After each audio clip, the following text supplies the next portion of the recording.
Yo, what's going on, guys? This is Skinarly. Today I'm talking to you about how to mentally survive basic military training. Before I get into anything, I just want to say that these opinions are mine. These are my personal experiences, what I have learned over time, and not official opinions of the Air Force, and that goes for anything that is on my channel.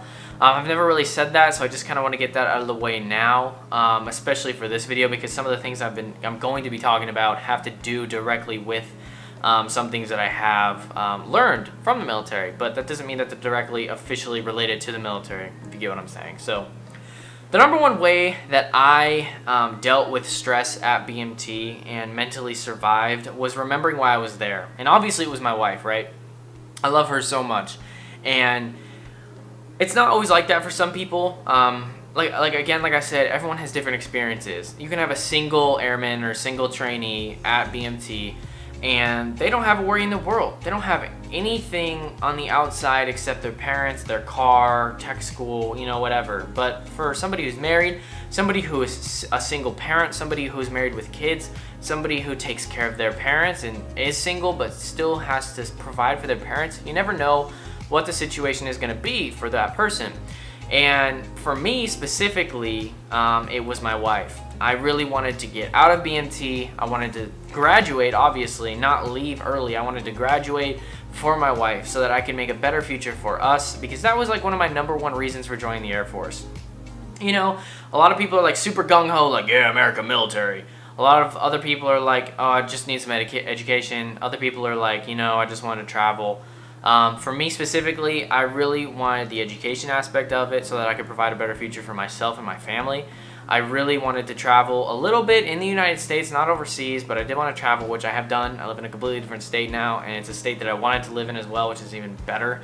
And it really just depends on the person. Again, it goes all back to the experiences, what you want to do, why you joined. And you really have to channel that and understand, this is why I'm here. This is why I'm running for 26 minutes at a time for every other day.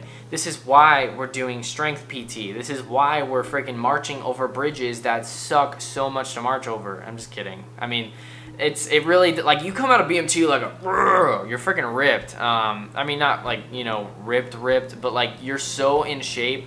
I literally went down like 4 waist sizes. I went from a 32 to a 28. Now, obviously, you kind of gain it back. Like, I'm a 32 now, but it's just seriously kind of crazy. And I don't want to rant too much about that. But, like, BMT seriously puts you into shape. And some people, like, just are bad at working out. And it's not their fault. It's just the person that they are. Like me, I suck at running. I ran through all of BMT. And when I got out of BMT, I still sucked and hated running. It's just who I am as a person. I ran so hard and I can still get like 11 minutes, maybe 11:30 on my run time. And it's just who I am. But I can lift weights, I can do push-ups and sit-ups, but I can't run like that. And then you have somebody else who hates lifting weights and can run like 8 minutes. And it's just really about understanding your uniqueness, who you are, why you're there, and how to deal with it mentally.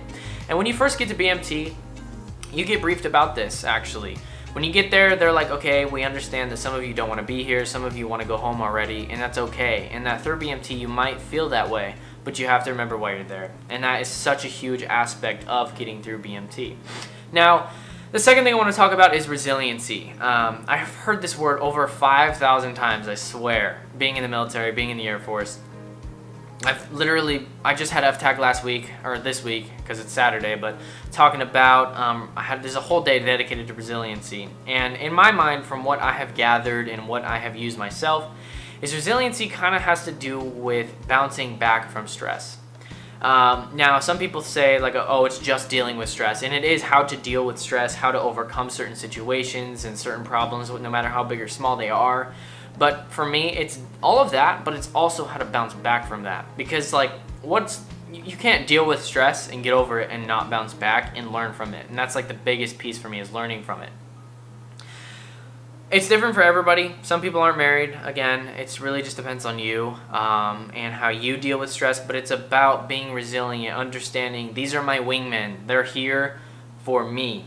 They're here to help me, and you're here to help them. You know what I'm talking about? It's the wingman concept. It's like this. It's about having your brothers and sisters, so to speak, there for you, and you're there for them. And it really just works out once you start to understand that and it turns out, it's really cheesy, but it turns into something beautiful because you can just be like so lonely sometimes, so lonely. But you have that one person in your flight who's like your best friend in your flight, and he's in the other bay. And any time of the day, you can go over there, talk to him, be like, yo, this is what I'm dealing with right now.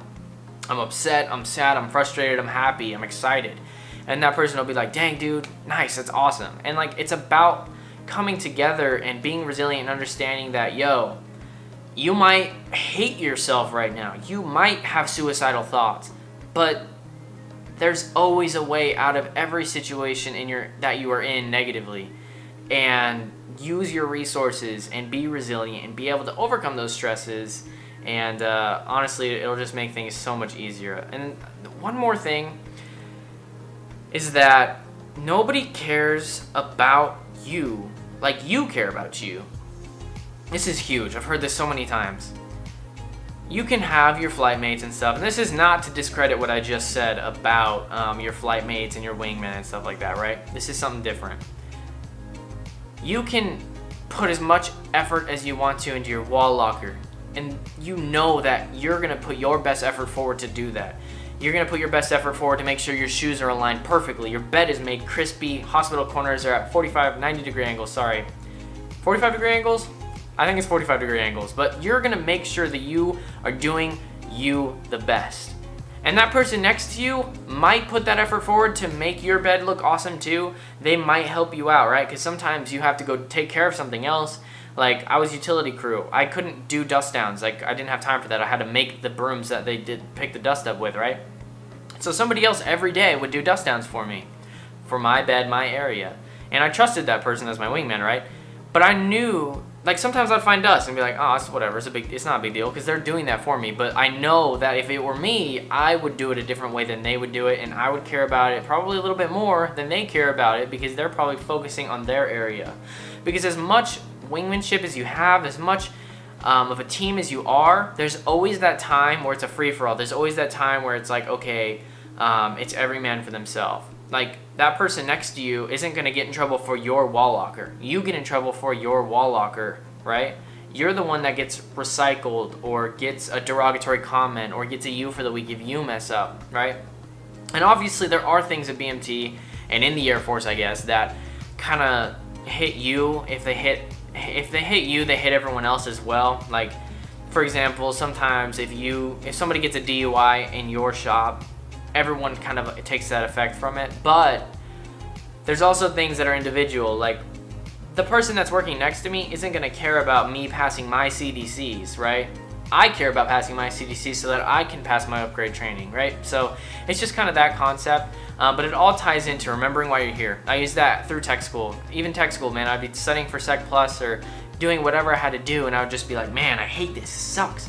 And it wasn't that I hated it, it was just like in the moment, like, you don't want to do that. You want to play video games or, you know, freaking be actually petting your dogs in real life, you know? You want to be at home, but you have to get through it. Remember, I'm here so that I can have a better future. I'm here so that I can get that education. And it's such a big piece of everything. You have to understand, like, look, I have to be resilient. I have to understand this is a stressful situation, this is how I deal with it, and this is what I learned to not have it happen again. And I mean, you can have it happen again, but when it does happen again, you know how to get through the certain situation. And then the number 3 thing is you have to understand that you care most about you, okay? That's such a big thing in life. Anyways, thank you so much for watching. I really hope you enjoyed this video. This is like a really passionate area for me, I guess, because stress was a huge thing for me. I was in a really negative attitude during BMT, and I had to really overcome that, and I did my best to do that. So I'm definitely experiencing this subject. If you have any specific questions on how to overcome specific things in BMT, feel free to leave them down below, along with your ship dates. Don't forget that piece that all of you can interconnect and intertwine and try to meet each other. I did that, and I've made tons of friends by doing that. So, also, don't forget to check out my Instagram, Twitter, all that stuff is down below as well. If you have any video suggestions or anything like that, feel free to leave them below as well, just so that I can cater to your needs and what you want to understand in the Air Force. Also, if you have any questions and you're like, oh, maybe he has made a video about this before, definitely go check out my channel because I have tons of videos about tons of different things about BMT and the Air Force in general. So anyways, thank you so much for watching. I really hope that you enjoyed this video, and peace out.